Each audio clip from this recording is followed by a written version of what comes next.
why it's this point in time is special.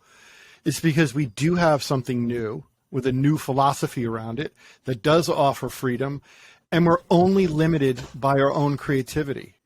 Hello and welcome to Web3 Unpacked. This week we're excited to have John Lêsee join us. John is one of the leading artists and NFT creators on the Exchange Art platform. Welcome, John.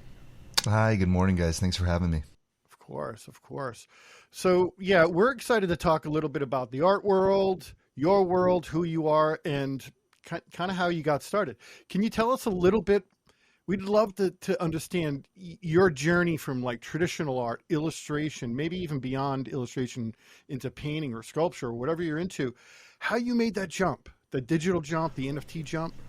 Right. Yeah. So I've been chasing this creative career for the better part of 12 years here. And I started in corporate America, and I did a little bit of graphic design work, UI, UX, and, started to realize that wasn't exactly the right fit for me.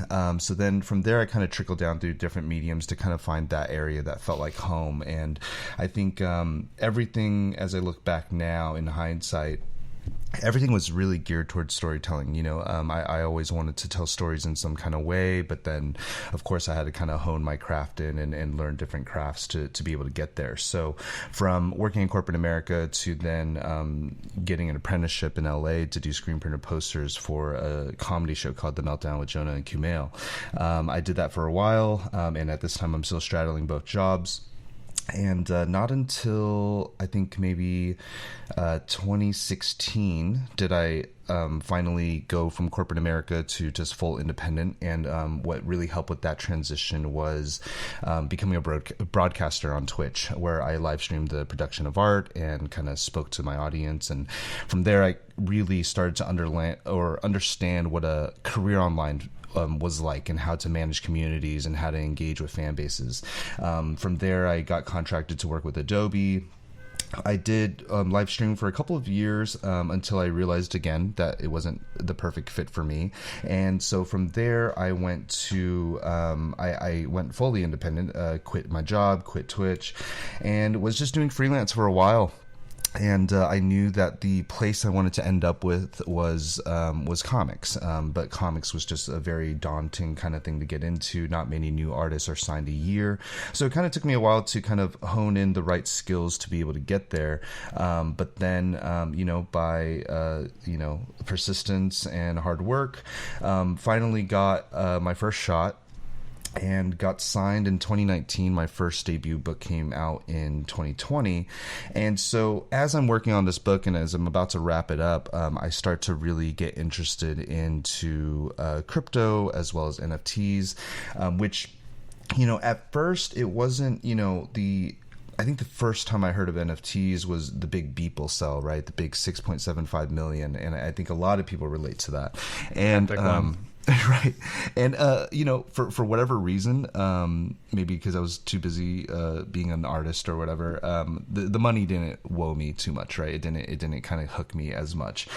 It wasn't until the fall or late summer / fall of 2021 where I started to, I had a couple of friends that onboarded me in January. They finally, helped me set up a wallet and gave me some soul when before it hit its run. And I started to, in September and September, October, I started to kind of like mint NFTs, right? And it really was just kind of getting that collectible side out of me. And I was still heavily in comics. I was still finishing up my first title. I still had 2 contracts on the way. And something kind of like, I think as the veil was lifting from the business practices of comics, and then I saw what was being built on Web3, it kind of started to, as one veil started to lift, the other one started to introduce me to a different door that kind of led to a different way how mediums could exist. And so I think the first big thing for me was understanding, I was buying these NFTs and I was trying to turn my small bag of soul into a bigger bag of soul. And I started to understand, exactly what a smart contract was, exactly how royalties could kind of right some of the wrongs that I saw happening in comics. And what happens in comics is a lot like what happens in any creative field, whether that's film or music or anything and all of the above. So, after a while of doing that, I really started to see that, oh wow, there could be something here that could allow me to further engage with my audience while expressing myself, but have more autonomy of how I went about it, rather than just playing the game that I was born into. Yeah, it's fascinating because personally, I'm cut from a design cloth, a creative cloth, studied design in school, and kind of had a very similar trajectory as you. Went into graphic design, posters, printing, into UX, UI, digital product, and kind of that's where I am now, CEO of a company now. But every artist's journey is so different, Totally. And it's a very personal thing, and making the leap, when you were telling us about making the leap from the full-time graphic designer guy, corporate guy, into the fine art world, that's a shift for you personally, but mentally it's a big thing, and a lot of people don't understand that. Right. It's very emotional, it's financial, it's crazy. It's kind of crazy because, and I don't think I'm done with leaps, to be honest. Yeah. If the patterns repeat, right? There was a leap from corporate America into being independent and doing gig posters, and then there was a leap from those things to doing live broadcasting. Then there was a leap from live broadcasting to do comics, and then from comics to NFTs, which at a certain point, it feels like you're kind of trucking along this highway and you're kind of picking up these little things that you can grab and bring to that next leap, bring to the next venture, and just hope that you're wiser and smarter and you can leverage the opportunities in a meaningful way. Yeah. And another great point, it's pivoting. Artists like to pivot. They don't like to stay in their own boxes that they make, and it's interesting that you're able to do it, but it takes a lot of courage to do that, and it's unsettling for a lot of people, but you did it. And actually, you're kind of, living the dream, posters, comics, all of this stuff. So now I want to dip in just a little bit about your personal style, because when I, on the surface, going to the exchange, and maybe I know you or I don't know you, and I'm looking at it just at a, from a surface level, I'm like, wow, instantly, John Lêsee is like, yeah, that's my guy. I would definitely buy one of his pieces, printed or NFTs, because I'm a sucker for, all things comics, and not the hugest fan, collector, but I love comics. I part of my whole creative background was shaped by movies, comics, books, and music. Can you give us a little bit more? When I look at your work, I'm like, wow, Cowboy Bebop, Ghost in the Shell. I think I dug out from Matt, Blue Submarine #6. The Totally. crazy old school. Did a whole retro learning session there. Yeah. And instantly there's something there. There's homage. There's your own style filtering in there. What helped you kind of get to where you are from a artistic point of view? Yeah, I think hindsight is 20/20, right? So it all started probably with The Matrix when I was 10 years old, right? And that, I love that, right? And that movie was so prolific and profound, and more than I would ever understand, and in my young age of 10 years old, but for not to get too sappy or anything like that, but Matrix was the last film I watched with my dad, and my dad had passed away shortly after. And what had happened from there was, at that time it was my father, my mother, and my sister. And so my sister was at an age where she ended up finding the love of her life as a high school sweetheart. My mom remarried a couple years after. So it left me in this pod, right? This lonely little pod. And much like you, what saved me from that pod was music, movies, and comics. And again, when you think about the through line between those mediums, it was storytelling. It was times when I felt that something was written about me, therefore it made me feel a little less crazy. So I think as I've gone through life, it's been really interesting to see how much really ties back and how much everything's really connected, because as far as visual artistic influences, I have an acronym called MOM, and that's Mobius, Otomo, and Miyazaki. And those three have really heavily influenced what I do from a storytelling level, from a spiritual level, and very much from an artistic level. And I think the only, as I'm so glad that you said that there is so much of my own style coming into there. So I feel that I am on a plane with those three gentlemen that have taught me so much about myself and how to hone in my craft. But then I think the part of me that comes in is I grew up in California, I smoke weed, and I listen to hip hop. So it's a bit of all these guys that I love, but there's a lot of California energy wrapped up into that. And a lot of just my life, right? That sounds very quintessential California. Yes, right. Absolutely. On brand, right? On the brochure. Yeah, you're right on brand. Right.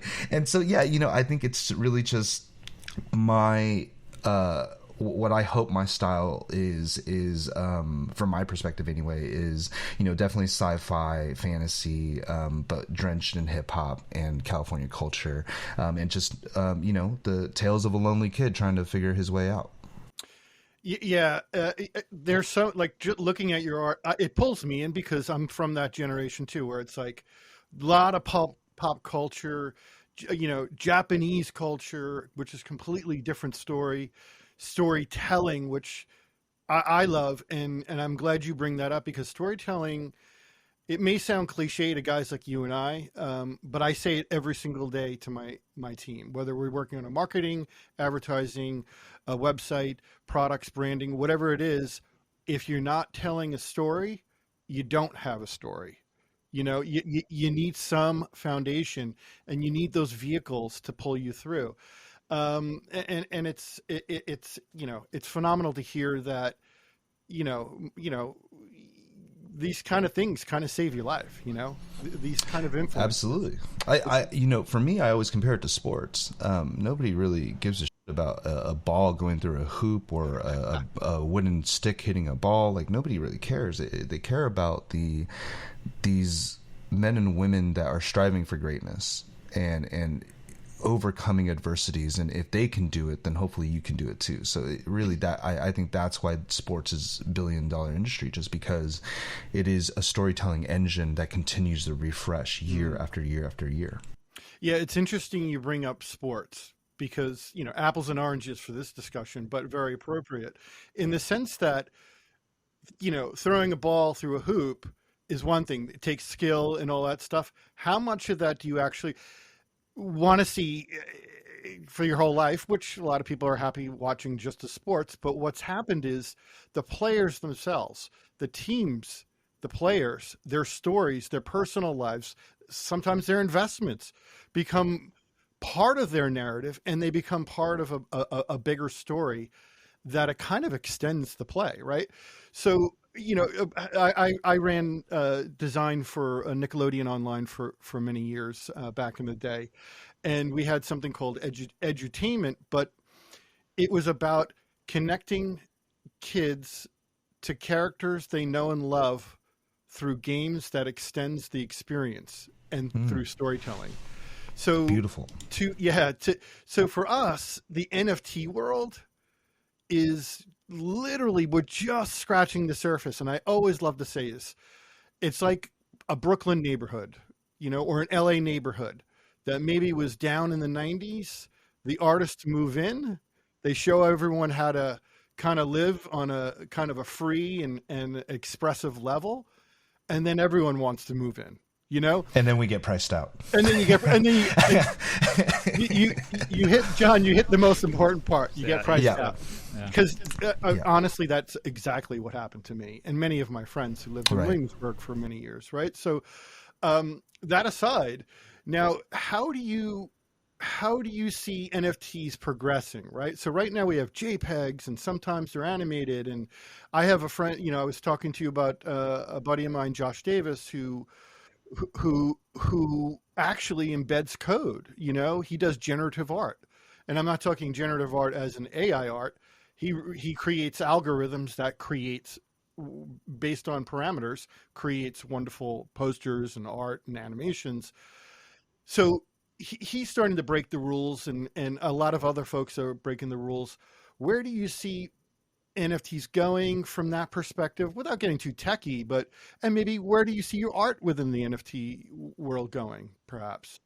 Yeah, on the bigger picture, I think I'm, proudly ignorant of it all, because I think, like, even last night I was poking around of like, how do you do this kind of code art, right? Writing algorithms, and I sucked. I barely made a square, and it was because an article was telling me how to make a square. And so I think, honestly, I really look up to those minds, and they kind of become pattern disruptors for me, where I look at it, I was like, wow, I don't even understand how this happens, and I become deeply fascinated in it. And I kind of love navigating the space, thinking that, or from the lens that probably the best interpretation of NFTs is not yet born, right? Like they may be born tomorrow or next week or next month or next year, and maybe they're really going to show us what this I don't like to say medium, but this kind of thing, what it can actually do, right? As for me, being kind of part of this, I don't think I'm first wave, maybe 1.5, maybe 2. Doesn't really matter. But I think for me, personally, I want to bring storytelling from the way I want to do things into NFTs. And there's a couple things with that, right? Because I think in any kind of angle that you approach this space, there's always a discrepancy between the cadence of innovation and the cadence of maturity. So as you try to bring that cart along, I think there's a couple things where you kind of have to do things in a digestible format so that people can understand the weight and the provenance of certain things. Right now, I think we are in the age of NFTs are a singular experience, right? You mint it, you experience it, maybe it's posted, then you auction or whatever, and it just kind of ends. Sure, the narrative strikes up again when there's a secondary sale or there's certain things like that, but all of that is very monetary, and it's not narrative driven from the creator, right? It's a narrative that spins off after the creator releases something, and it becomes a interactive narrative that the audience and the creator take hold in. What I'm interested in and what I'm working on currently is how do you take that singular experience and how do you stretch that on to something where when you have something like Game of Thrones or Breaking Bad, and these are cultural public spaces events where you don't show up Monday if you didn't catch Sunday's episode, right? Like you have to be there, just like WrestleMania growing up, right? Like you had to experience it to be able to talk in the cool clubs on Mondays. So one of the things I'm working on to kind of be a stepping stone towards comics, because I've been very clear that comics will be the end goal, and redefining how comics can exist in our world through NFTs is the end goal. However, I don't think that because of the cadence between market maturity and innovation is so off, I think that it's going to take digestible stepping stones for people to expand their interpretation of what an NFT can look like, feel like, and how long it can last. So one of the things that I have coming up is an IP that I hold very dearly to me, which is called 30 Days. And 30 Days is essentially 30 one-of-one NFTs that are released 5 days a week, 6 weeks in a row. And it's going to tell one overarching story that really personifies this feeling of taking a leap into a new place and trying to make things grow, essentially, and the adversities and the hoops and the obstacles that may come your way during that. And so that is the first step. I do believe it's sequential storytelling, but it's not going to be what we would be able to Google what a comic is. It's something that I think I'm going to tie very much to the tech and the experience of what NFTs can be. But then eventually I think that the next thing for me would be my next IP for next year, which is IOTA, which will be very similar to other graphic novels. There's quite a few logistical things we have to do there, but really for me, I think it's always, as far as I can see right now, it's always going to revolve around storytelling and how can I create compelling experiences through narrative and storytelling. Fantastic. And you hit on a couple of points there. One is extending the play or the actual interaction. And two is something that we talk about nonstop on this podcast, which is adoption. right? And really, that's what you're talking about. Right. And there's a term that I always use frequently is, being too early is sometimes the same as being wrong, right? Yes. So and you obviously don't want that, but as artists, we're put on this earth to break things, right, and to reinvent them.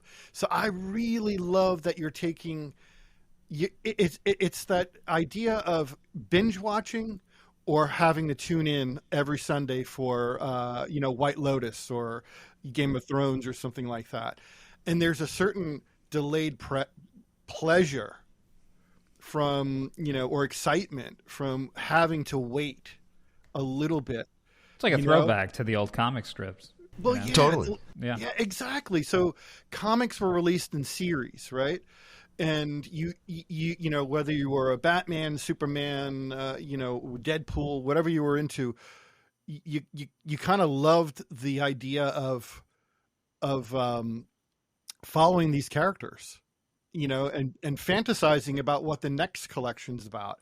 So I really like that you're teasing it out, and it's a lo-fi way of actually extending it and doing something new with it.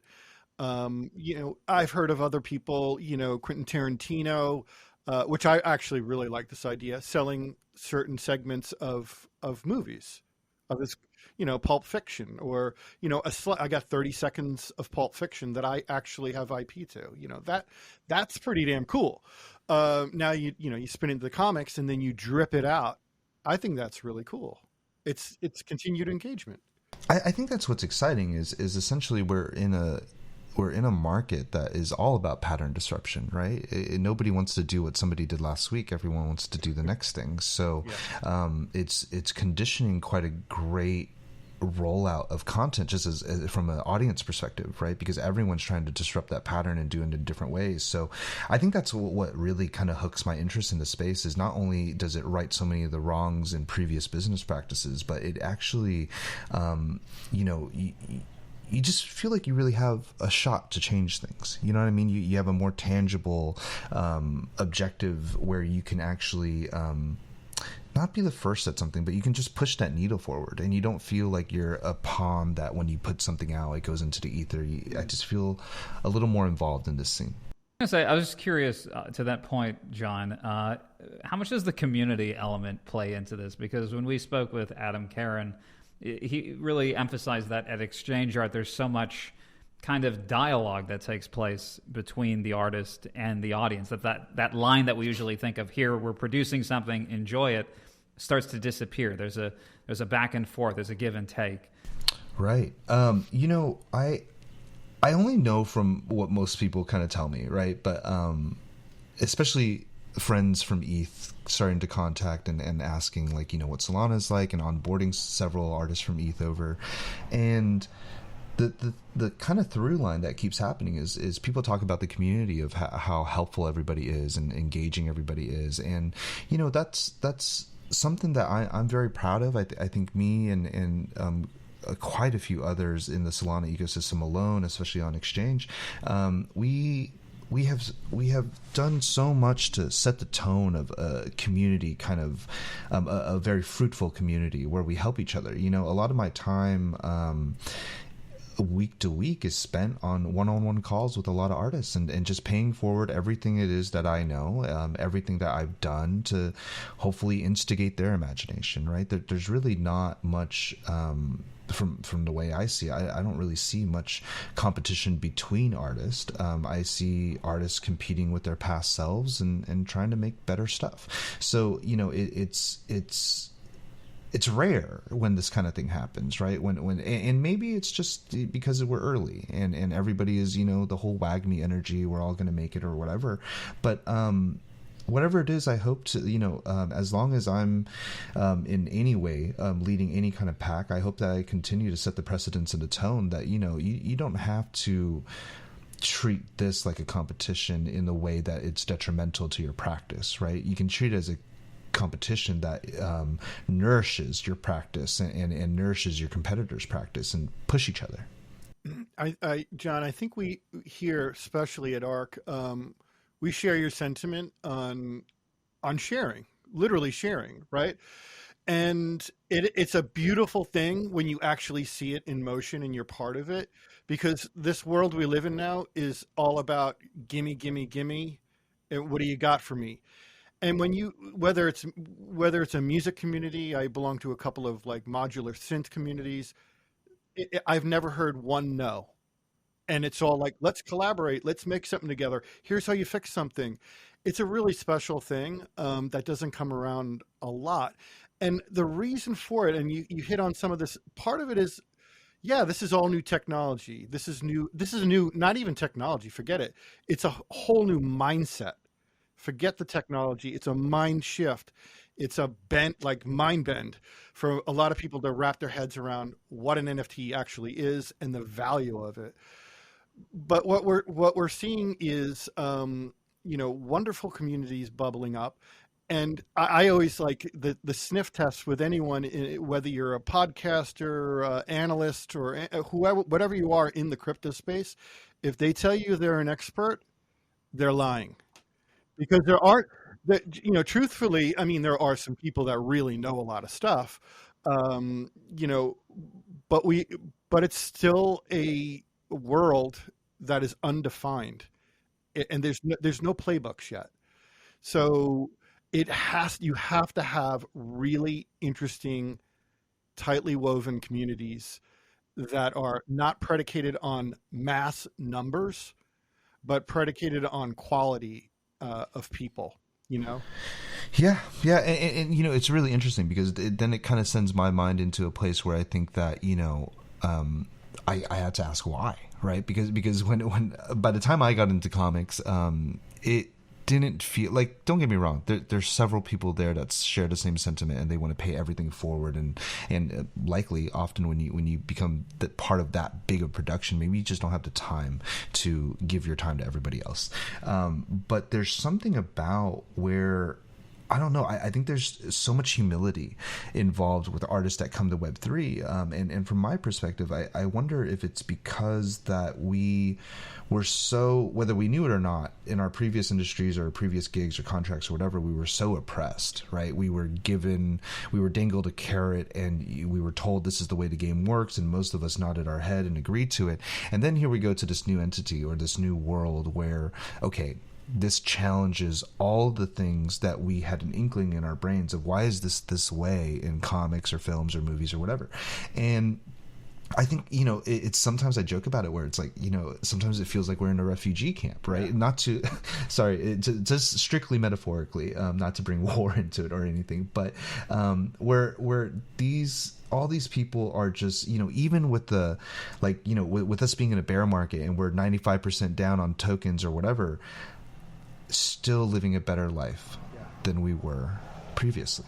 So it's one of those things where I think there's so much humility in that, and I'm so grateful to see so many people kind of pay forward what they know. And I can't speak for everyone else, but for myself, it's kind of like, I came into Solana at a time where it was I don't want to say easy or anything, but it was a perfect kind of timing moment for me to kind of catapult onto Solana. And I think the reason why I have no problem sharing trade secrets or just helping all these artists out is because me being the top or highest grossing or anything, none of that is because I'm better.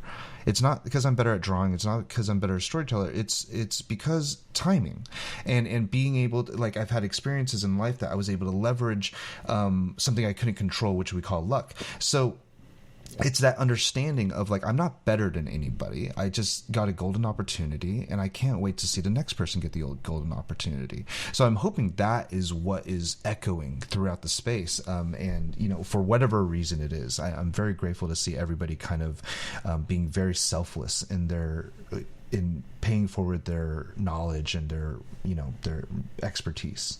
Yeah, and I think you're 100% right. I think there will be more opportunities down the road, within minutes, within days.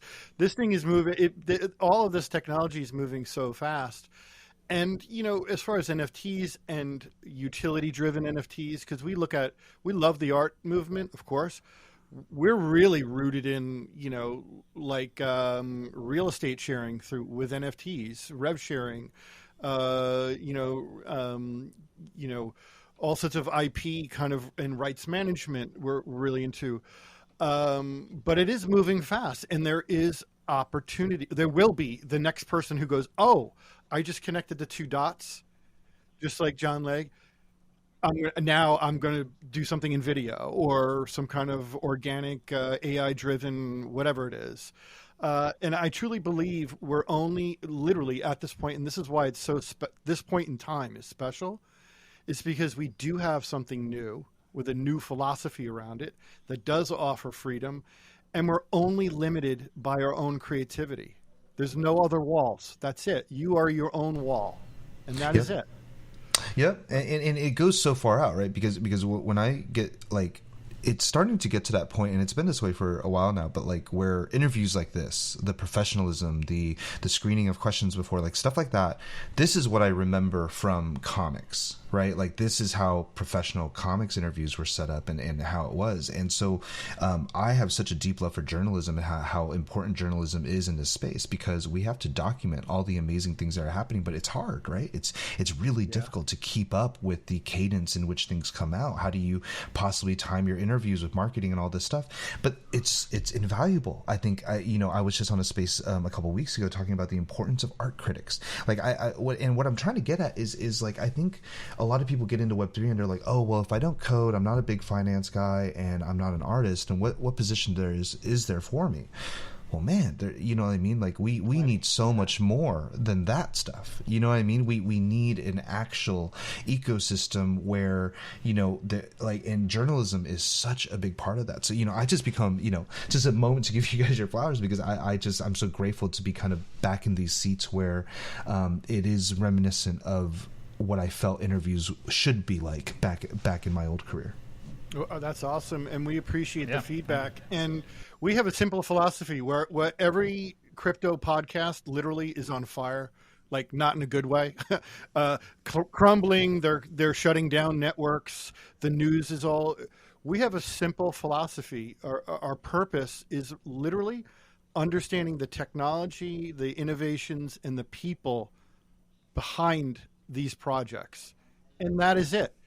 You could take it for whatever you want. Like, oh my God, you could be a Wall Street investor and watch one of our things. And if you're smart enough, you put two and two together. Like the company that Rich and Matt just talked to is really interesting. I'm going to reach out to them. That is a potential. Not only it's not some guy, a talking head on CNN or Fox or CNBC telling you to buy a coin, or, hey, looks interesting, or look what Elon's doing. It's no, these people are really building Web3. Go check them out. And it could be a good investment. Rich, this is something we talk about a lot. And John, I'd love to get your thoughts on this. When you talk to people who are new to NFTs, what's the big leap? Because like when we do look at a lot of media, there is this kind of inability to fully understand its potential just yet. I think it's starting to catch on, but there's still this big gap. So when you talk to people either in the art world or when you talk to friends or you say, hey, I'm doing NFT art now, where do you find the big gap of knowledge takes place?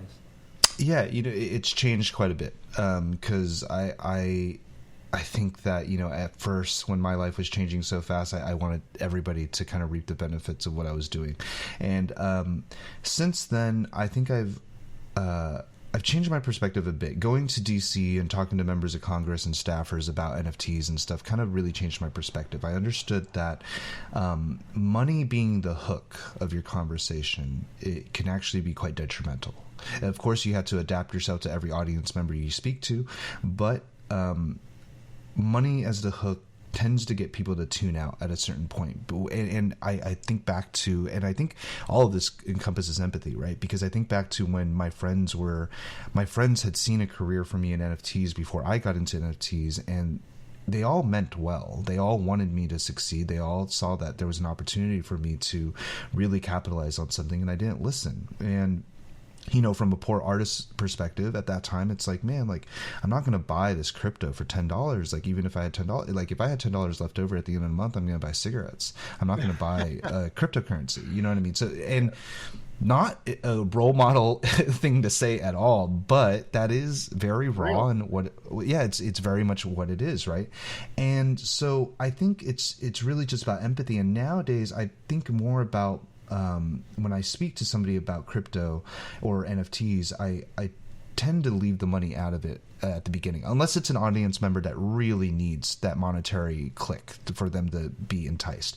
But nowadays, I talk about the cultural aspect of it more, about how this could change how we discover artists and what artists are discoverable, right? Like, no longer, like in comics, especially Western comics, if you're not somewhat born in the West, it is very, very difficult to get your name out there. And I see NFTs as a way that it doesn't matter if you're born in Bali or Indonesia or Southeast Asia or anywhere in between.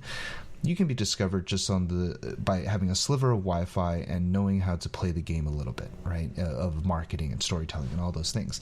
So honestly, I think the gap of it is there's so many unknowns, and this is something I realized that when I was in DC, because I got so many good questions about what happens in this case, and it would be a very complex case of user does this, consumer does this, and my repeated pattern of an answer started to become that we have the same questions, you and I.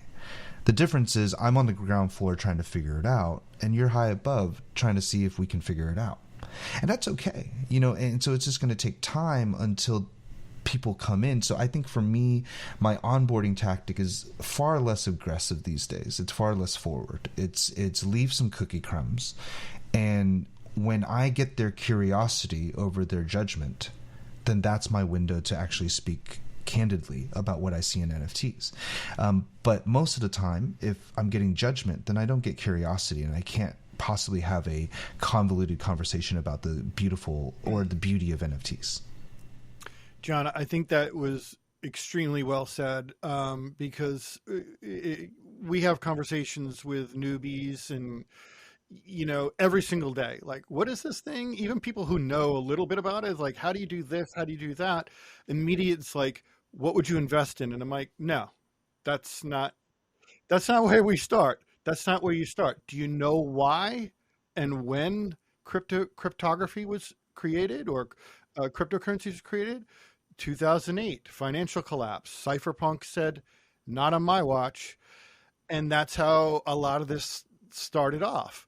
You got to give them a little bit of the history, you got to warm them up to the psychology and why this thing is great, why trustless systems are amazing in the future.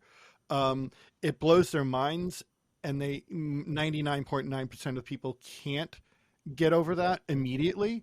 It takes a long time. And I love the point where it's, as soon as you see a kernel, an inkling of interest, that's when you can start to open up and kind of dig a little deeper. So it's a great way to put it. Yeah.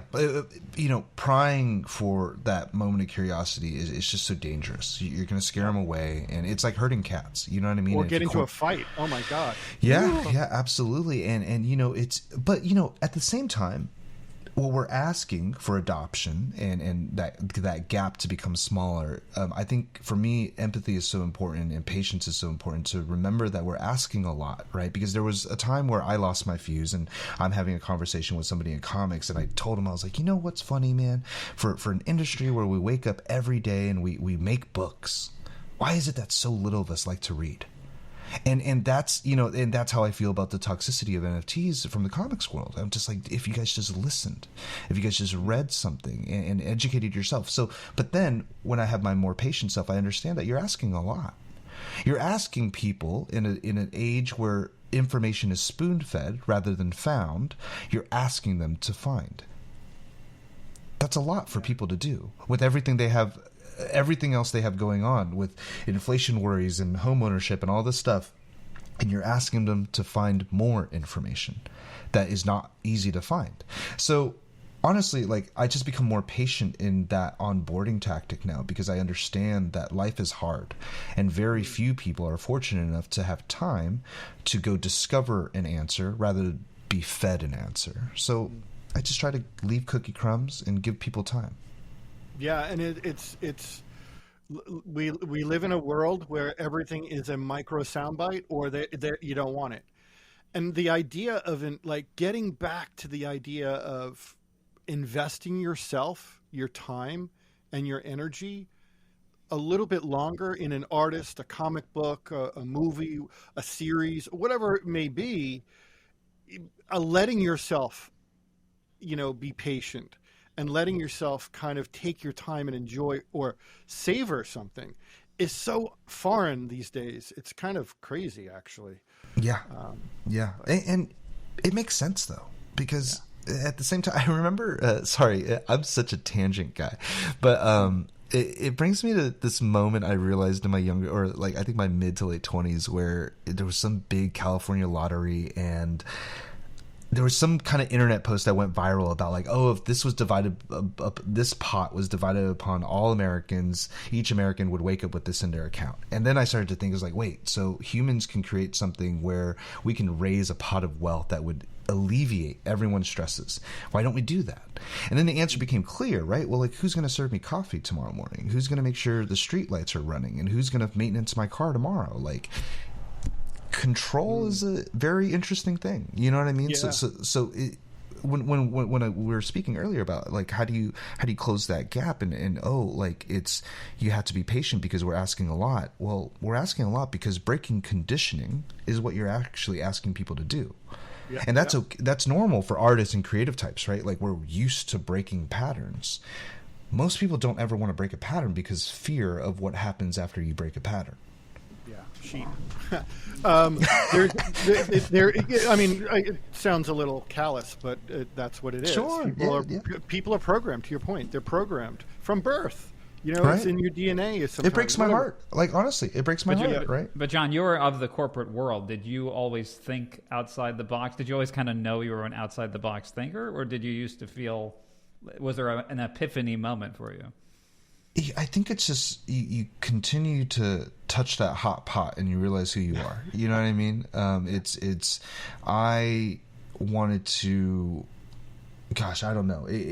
I don't know if I was always an out of the box thinker. I think I grew up like many Asian Americans with a lot of pressure from parents to get into very conventional jobs. And maybe that was the first inkling where I was like, well, I don't really want to be a radiologist, or I don't want to be a lawyer, or whatever. And so I think it's always been prevalent. And the more I get into things now, I just, don't get me wrong, like, chasing a creative life and being an out-of-the-box thinker is not sunshine and rainbows. For the better part of 12 years, it was flying very close to the sun and changing my relationship with money, right? And understanding that, okay, you might like Porsches a lot, but your life that you signed up for is not a fast-track lane to Porsches. It's a fast-track lane to something else. And be aware of that, right? Like, don't be entitled to, like, oh, like, I'm gonna do this until I get that dream 991 or whatever. You know what I mean?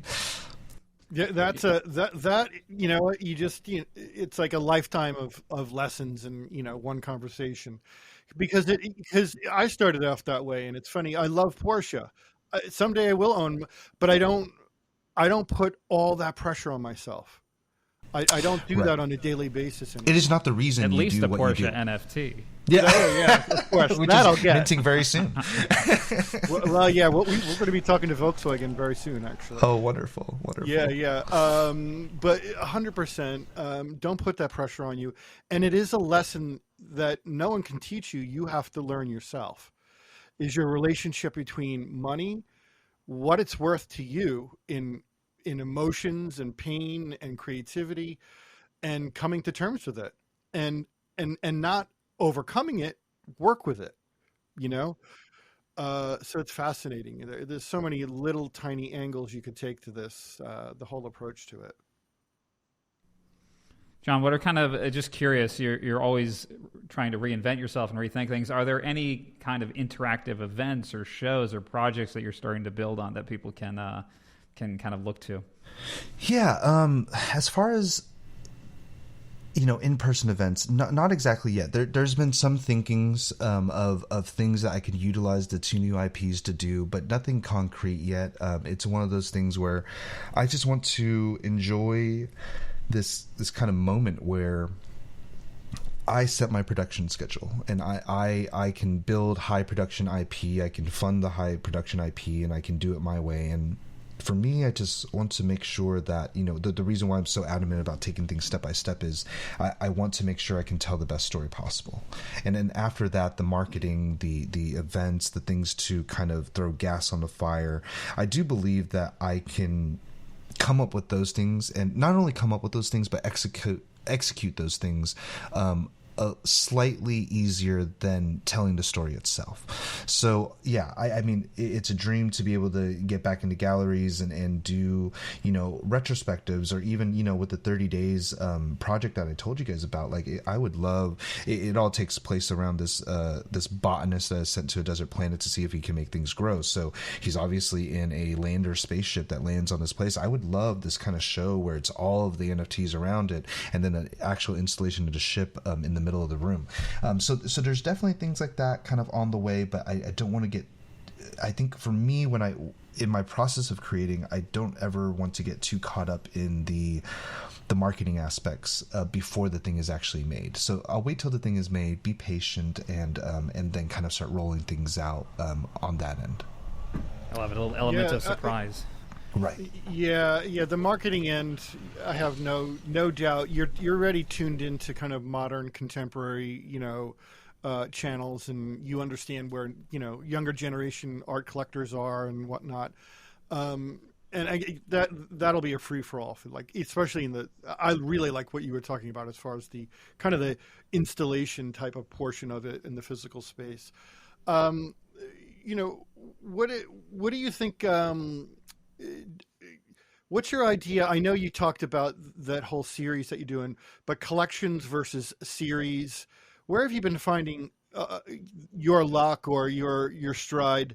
And what do you think the market, we don't really talk too much about markets, but in the sense of NFTs, when you look at pop culture or contemporary news outlets, they're like, oh, the NFT market is, soggy or whatever it is. And yes, everything's taken a hit. Everything. What are your thoughts on some of that? Yeah, so I think that it's funny. NFTs are under so much more scrutiny than any other business, right? Yeah. So we do get headlines like that, whereas nobody cares if this mom and pop shop met their numbers last week. You know what I mean? So NFTs are under scrutiny because of how sexy they are.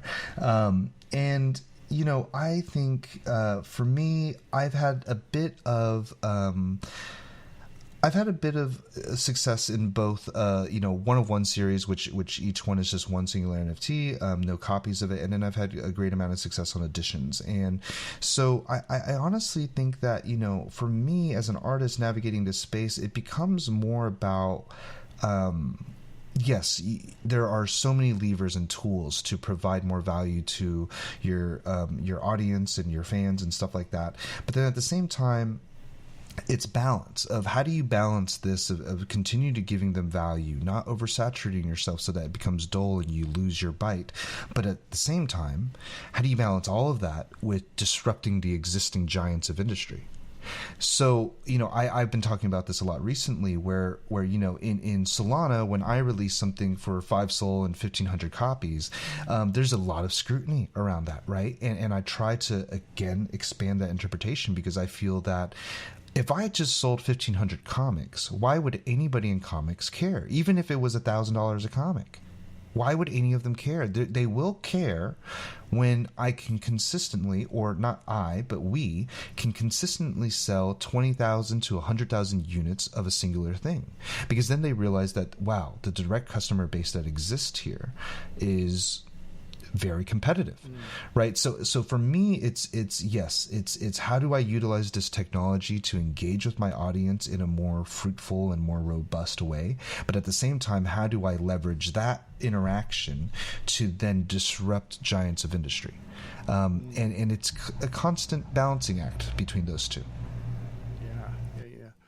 Yeah. And we've looked at tons of your work. Are you currently offering NFTs with a companion physical piece, or is that not even in your lexicon? Like it's not even in your universe, or maybe some NFT artists like who cares? I don't even want the physical stuff. Or you could be like Damien Hirst, who is like who is one of my all-time favorite artists. I mean, he's a nutball. He's a wild guy, but he's videotaping himself burning what I would consider precious pieces of art. That's his own, to prove a point that this is an indelible, NFT that is not going anywhere. What do you think about that? Yeah, so the only time I've offered physicals attached to NFT is for IOTA, which is a comic I just did essentially a seed round funding for, and all I've promised is with 1,500 copies that each of the 1,500 I will self-produce and self-publish 1,500 hardcovers to accompany that NFT, and that NFT will essentially be the COA of that. There's a certificate of authenticity, because I don't really want to burn the NFT and lose the provenance of that. I want people to remember this moment that you directly supported an IP through its creator rather than through its publisher. So there are a lot of other things that I want to do, though, because when I think about it again, it goes back to that point of nobody's going to blink an eye at 1,500 units. I need to sell 20,000 units. And so the whole play with IOTA will because I don't want to, I think when I came in and everything was really punk rock, I was like, debt to publishers, all this stuff. And then I realized, no, publishers still stand and hold great purpose in distribution and things like that. And so my plan with IOTA specifically, and 30 Days is a part of this too, is to essentially self-fund IP. And then go back into these negotiation rooms with publishers, whether it's the direct book market with comics, or the actual book market with Simon & Schuster and Penguin Random House. And my plan is to pitch them a title that is done, that is funded with a fan base, and offer them a licensing agreement. I no longer ever want to hand over IP without understanding all the implications of handing that IP over just so that I can get a cash advance, because that's normally how it's done in comics. And so my plan is to present an IP that is fully funded and has a fan base, and then pitch them a licensing agreement for 2 to 3 years and see what happens. And if not, then enough funds have been secured to self-publish the entire thing myself. So I don't know how things are going to go about that, but just to kind of bring it back to the question of like tying physicals to NFTs, what I see there, that if say Image Comics or Dark Horse Comics or whatever says, we will publish IOTA, then at that point, it would be so interesting to then embed an NFT into each one of those, right? And just, again, it goes away from the scarcity kind of mindset, which I'm not married to the scarcity mindset. I am empathetic towards why collectors feel a certain way about it. But at the same time, I think about the cultural effect, right? Because if you sell 20,000 to 100,000 units of a singular book, and it all came with many people's first NFT, that could be a cultural shift. That could be a huge breadcrumb that brings curiosity rather than judgment. So, the way I'm playing it is step by step and very much learning from what everybody's doing and seeing what can I apply to what I want to bring out. Yeah. How receptive do you see conventional publishers? Sorry, just wanted to say that again. How receptive do you see conventional publishers right now to NFTs? Right now is a different story, right? And right now they're a little busy dealing with AI art, but it's it's interesting. When I took the leap, several artists were being blacklisted for doing NFTs, right? Whether behind closed doors or very publicly in front of closed doors. And where if you had done things with the NFTs, then you wouldn't necessarily get that gig, or you wouldn't get that series that you wanted or whatever. And I think that's going to have to change, because at the end of the day, big business, that's a very personal play from the editors and stuff like that. That doesn't bode well in my mind to big business, right? You need the best talent regardless. You need to sell books. You got to keep up with markets. But truthfully, I don't know big publishers will really take it. I mean, we've seen publishers like Valiant as well as DC explore heavily of what comics and NFTs are like. Unfortunately, I don't think they've found that gooey center. I don't think any of us have. I think we're all trying, and that kind of is what I love, is DC is taking a wild swing and I'm taking a wild swing, and we don't know who's going to actually create the thing that pushes the needle. So I don't know exactly how they're going to respond, but my whole plan is to speak in a language that they understand, which is money.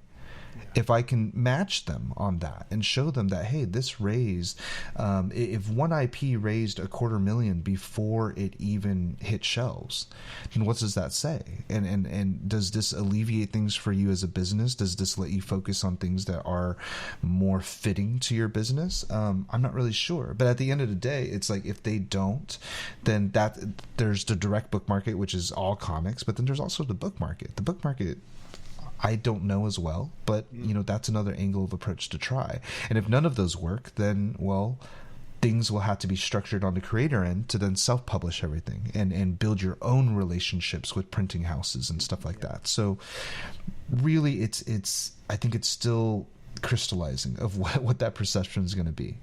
I mean, all really good points, John. And the way I see publishing right now, and no one has a crystal ball, to your point. Like, we don't know where it's going. We don't know what they're planning. They could have something amazing, in their back pockets. But what I will say is, the ones who kind of shut down the idea immediately, they probably don't have much runway, because it's very disruptive. I'm not saying NFTs are going to take over, every book or every this or that or every piece of medium, but you're kind of going to get lost in the shuffle. The ones who are curious, the DCs and beyond, they're going to do well, because they're going to have maybe a small team, little skunkworks team that's kind of messing around on the blockchain, kind of building things, building a marketing infrastructure that might work.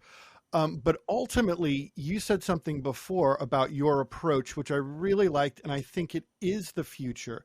You're starting backwards, whereas every young artist wants to knock on DC's door and I'm the next Stan Lee, I'm the next whatever. And here's my book. I spent years sketching and writing and doing whatever I'm doing within the comics world. And it doesn't work that way anymore, right? That's a dime a dozen kind of philosophy. But what you're saying, and I think it's truly one of the newer models that will emerge, is, you know what? I built a fan base on Discord and Telegram. I do a live Twitter Spaces each week with fans and curious people of comics. I've raised X amount of money through my NFTs and perhaps a token that you might have spun up for your brand. And I'm in business. And then you can knock on their doors and say, you know what? You got a good thing going here, but I really would love that physical companion, or that physical book companion to the piece. You got a better story. You've got weight. Now you've created your own weight because you can. And now, you're going to me, that's the way you're going to be judged less on your artwork. And it's like, what does your audience look like? Right. And coming from just a comics rookie that, I had a couple of years in comics, and what I had noticed is, you give up 50% of IP. This is like the general creator-owned deal. And you give up 50% of your IP, you get a cash advance. The cash advance has to be paid back in sales. And what tends to happen is you get distribution support throughout your entire series, but you only get heavy marketing support on issue 1. Right. And then the next month comes and then another issue 1 has to be the energy has to be directed towards them. So then in the end, it relies on self-marketing again. And this is where I disagree, right? Why would I give 50% if after issue 1 I had to self-market anyway and I had to sell the book anyway? So, it becomes one of those things where, I'm very grateful for Web3 for one thing that it's really showed me is that art business has 2 words in it. Yeah. And there's art and there's business. And, it's really silly, but for 12 years I focused on art. I focused on craft, and I think it made me better, right? It made me really realize and weed out the weakness of myself and the weak character points of myself to make sure that, okay, this is actually what you want to do. But now that Web3 has made business so, learnable for me, now I'm understanding that, okay, it really comes down to direct customer base, right? And this is how I find peace in the bear market too, where it's like, in 5 years, I want to build such a trustful customer base that it doesn't matter if I sell a teapot, an NFT, or a comic. I have a group of people that believe in me and they trust me that I would not create a subpar product for them to enjoy. And I think that's the intangible for me, right? And so it's one of those things where I think that's where we start pushing on how do you take what it is you love, and in my case it's comics, and how do you redefine how it can exist in the world. And that's it right there, because when we made our first IP, my writer had to punt the whole bill, and not until we got signed did he start seeing money from it. But the money that he sees is cash advance. So it's one of those things where it's like I can't help but look at NFTs as a way that it allows us to sidestep it in such unique ways, and the technology is so robust that everyone's application of it and perspective of it can be so vastly different, and nobody's right or wrong, right? It's just what's right for you and your brand and what you're trying to sell your customers. So true. Go ahead. Yeah, no, I think, Matt, you had a question. Matt and I have a question about, as we're kind of wrapping up a little bit about AI art, right? Generative art. We would be remiss not to have a fantastic, fine artist in front of us and not ask this question. We've been playing around with things. We've been having discussions, with artists that are new to the space and old timers and really advanced artists and NFT artists, and we get a lot of different feedback. We're curious as to from one artist to others. What's your POV on it? What's your take? Yeah, it's very spicy right now, and. I surprisingly, I don't have that big of a problem with it. I actually messaged the founder of Midjourney yesterday, cold call, and just asked him, because I read a Forbes interview snippet where he talked about how to be able to actually license the images and send proceeds to the artist or whatever, it would have to be embedded with metadata. So of course, in my mind, I was like, wow. How much do you believe in NFTs? You know what I mean? And how, is there a way we can work together to kind of alleviate their public pressure and all that stuff, and also bring NFTs to a wider market where artists understand now that, okay, if we just put it on Instagram or whatever and we don't embed metadata, we are giving art for free on the internet, regardless if there's a buyer or not. So on that end, I'm very curious where that goes, and maybe AI art is what becomes, I had a stoner thought on the porch yesterday where I was like, wow, maybe AI art was that crux that becomes like, oh wow, we have to embed metadata. We all have to, as we save as, we have to embed metadata so that there's ownership. Yeah, exactly. And so, which I think would be a net positive, right? On the other end, I feel like a lot of people, and I don't know. Maybe I don't know, and I haven't researched enough. But I'm in listening mode, but I can't help it. I feel like a lot of people are projecting insecurities at this point, right? They're scared of losing jobs and stuff like that. And for me, I'm not scared. I'm really not. I figured that where AI sits right now, and first of all, on just a really quick note, I would be a hypocrite to say that, okay, for illustration, sure, I don't need AI because I've dedicated so many years to this craft. Say I need a video game, and I can type in my IP, source the imagery, and be like, create a slasher video game for me. Yeah. And if it made it, damn right I'm going to sell it. Right? So on that end, I feel hypocritical, where it's like, okay, just because it's in reach, I can talk on it, but if it's out of reach, I'll probably utilize it. On the other end, I just had a conversation with my fiance about this the other day, and I believe that right now, when we look at AI, AI is fascinating in the sense that it's really good at transmitting data. It's really good at that, and facilitating and transmitting data. However, we as creatives, our biggest strength is our ability to disrupt patterns. Right? There's a reason that as you scroll through Twitter and you see all these PFP projects and you see all these cash grabby kind of things, not linking PFP projects and cash grabs, but just, as we go through Twitter and we see all this noise, the reason my artwork sticks out when it does to a certain consumer or viewer or fan is because I disrupted a pattern in their scrolling. Right? Same thing as when I was at a convention table at these Comic Cons and it was all this comic book fan art and there's this one table that is doing original art. What did I do again? I disrupted a pattern. Same thing when a punchline from Dave Chappelle comes. He disrupted a pattern that made us laugh hysterically. I think that's the true gift that humans have and creative humans have, is we are the best at disrupting patterns, and that's how creativity hooks people.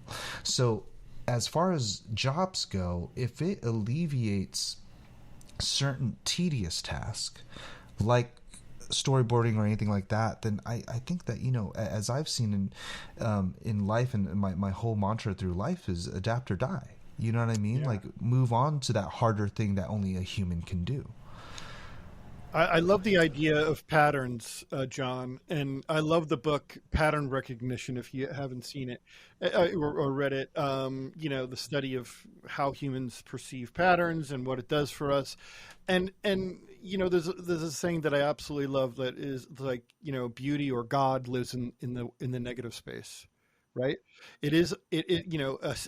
A beautiful symphony is not all the strings playing at once. It's actually the silent portions or the spaces between notes that helps it. And we see, because we've been talking about it a lot, we see it as a tool, and we see artists first and foremost are the first ones talking about it. Some of them poo-poo it, some of them love it. I have a friend that's actually he does wonderful work in action, 3D animated, and live action movies. He's using it to storyboard his entire movies. Phenomenal. It's a tool, and artists are the first ones on it, the first ones to say something and be vocal about it, but they will also be the first ones to break it and reinvent it. And that's what we do. That's what we do. So much like NFTs, the discussion we had around NFTs, John, we don't know where it's going, but I could tell you there's some really cool things bubbling, and you're only limited by your imagination. Same thing here. Once you break it and reinvent it, it becomes something different. Totally, right? And then you can use that tool to disrupt patterns. So it's, for me, it's exciting and it's new, and I understand that, yes, sometimes technical innovation can be abrasive to us wanting to live within a pattern, right? You got that job, now you got the mortgage, now you have the car payment. You don't want to disrupt that pattern. I get it, and it's very hard. And sometimes when innovation happens so quickly, it becomes abrasive and it becomes terrifying. But at the same time, as the overall purpose of art and life and how to express yourself, I think it'd be worth a lot of people's time to find patience and find empathy, because, yeah, sure, you have hands and you have a mind and a vision and you've been drawing for years and now you feel threatened. Well, what about that artist that didn't have the hands and they were paraplegic or they had a skin condition and they can't do all the tedious discovery work to get to their final composition, but now this can alleviate the first 12 hours of their process. Yeah. Why would we alienate a quadriplegic from that, right? If they can now use this tool to further express themselves. So I think in other things, I think there is more of an anger towards the integrity or lack thereof that an artist would use that tool with. Right. And we want to, of course, I'm speaking in the ideal dramatic sense that, this is a paraplegic that was brilliant with vision, but didn't have the hands to communicate it visually. But then on the other end, yes, there are going to be a lot of bad actors, but at the same time, bad actors are lazy and unconcerned, and they don't disrupt patterns nearly as well as hard workers. So I really do think that, how much does it affect my career and where I'm headed or people like me? I really don't think that much. You know what I mean? Over time, I think people just need to see how things play out. But I just think over time, if you look at all these beautiful, like say, alternative movie posters from Mondo or from James Jean or whatever, Yeah. a company's not going to type in an algorithm to get a James Jean. Like you can get close, but at the end of the day, you're going to need that guy or that girl or whoever they associate themselves with. You're going to need that that visionary to actually sell your product. So, it's again, I agree. It's I think it's a fascinating tool. I have no idea where it's going to go, but I'm deciding to be curious over judgmental again. Yeah, and you can't separate the innovative human mind, because the person themselves. Right now, we're just getting, wow, that's a cool illustration of a robot in a a Japanese kimono, which is actually one that's one I actually created, but it was a steampunk, whatever it was, a Japanese robot, whatever. You what you're getting is a pretty picture. It's really interesting, right? And if you're a really good photographer and illustrator, that picture tells you a story in one shot, right? But technically, how we are the story makers, right? And right now, yes, you can type in anything you want and say, give me a story for this. But really, is it going to be cohesive? Is it rooted in history? Is it rooted in personal preference and past knowledge and everything else like that? No. That's scary. That will definitely scare me when it becomes a bit more sentient, I should say, and starts to develop things on its own with an emotional spin to it. That's scary. But yeah, I think it's just a matter of perspective and understanding that these are tools. You know. Well, John, I think something that's great, and as we kind of wrap up, it's a unique perspective you're giving us, because this technology can, in a sense, expand creative consciousness. It's the collective creative consciousness, and it's pulling people into the art world who may not be able to. So rather than seeing it as a threat, we see it as a way to lift all of us up. Yeah, I would rather, with all the again, I'm full of empathy, and I understand that this threatens a lot of people, but at the same time, for me, life is a lot like drawing. I don't start at the most complex detail. I start with basic shapes. Basic shapes are digestible data for me to massage into complex things. Mm-hmm. So then, would I lead this front on this AI with a circle through or a cross through it? No, it's I would tackle the bigger, more important thing is they're not fearful of the tool. They're fearful of those who will lack integrity that will reap the benefits of a hardworking artist. So then how do you do that? You educate how to have integrity as an artist, because that's really what's going to set you apart. And so, it's one of those things where, like, these days with digital art and everything, it's been like this for years, where you can trace anything and you can edit a couple things to make it look good or whatever, but integrity is going to take you further, right? So I would put more of my energy in educating the importance of integrity in art.